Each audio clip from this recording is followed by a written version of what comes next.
আমার দুধের ঘাটতি সামান্য কিছু আছে। আমরা আপনার মাধ্যমে কথা দিচ্ছি, আমরা খুঁজে বেড়াচ্ছি কোথায় কোথায় বেশি দুধ উৎপাদন হচ্ছে। আপনাকে ধন্যবাদ।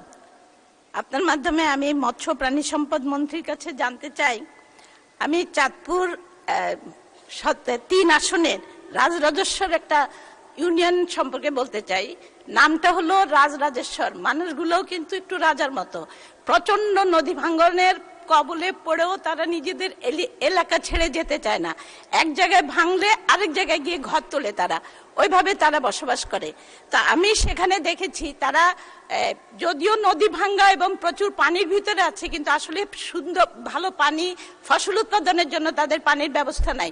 সেজন্য সেখানে প্রচুর গরু উৎপাদন করে এবং প্রচুর দুগ্ধ উৎপাদন করে। চাঁদপুরে প্রায় প্রতিটা ঈদে রাজরাজেশ্বরের গরু দিয়ে কোরবানি হয়। আমার প্রশ্ন হলো, আমি শুধু এখানে বলতে চাই যে সেইখানে একটা দুগ্ধ গরু পালনের ওইখানে মিল্ক ভিটার মতো কোন এজেন্সি বা মিল্ক প্রসেসিং প্ল্যান্ট নির্মাণের কোন পরিকল্পনা নেওয়া সম্ভব কিনা চাঁদপুরের রাজরাজেশ্বর ইউনিয়নে? ধন্যবাদ মাননীয় স্পিকার। মাননীয় মন্ত্রী। ধন্যবাদ মাননীয় স্পিকার। রাজরাজস্ব ইউনিয়ন, বহুদিন পরে এই ধরনের নাম, খুবই সুন্দর নাম মাননীয় স্পিকার। আর মাননীয় এমপিও বলল যে রাজাবাসার মতো লোকজন বসবাস করে, খুব ভালো লাগছে।